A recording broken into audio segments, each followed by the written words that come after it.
আসসালামু আলাইকুম। ফাজারে সাদাকাত হইতে পড়া হইতেছে। হুজুর সাল্লাল্লাহু সাল্লাম হইতে যে সমস্ত দোয়া অধিক পরিমাণে বর্ণিত হইয়াছে, তার মধ্যে এই দোয়া অধিক পরিমাণে রহিয়াছে, ইয়া আল্লাহ, আমি আপনার নিকট এমন এলেম হইতে পানা চাইতেছি যা উপকার করে না।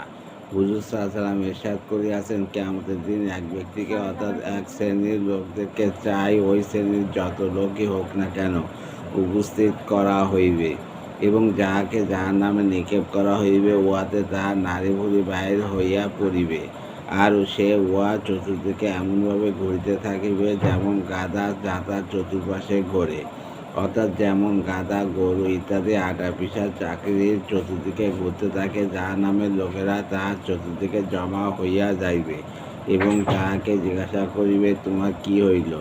তুমি তো আমাদেরকেও ভালো কাজের হুকুম করিতে এবং খারাপ কাজ হইতে বিরত রাখিতে। সে জবাব দিবে, আমি তোমাদেরকে উহার হুকুম করিতাম, কিন্তু নিজে উহার উপর আমল করিতাম না।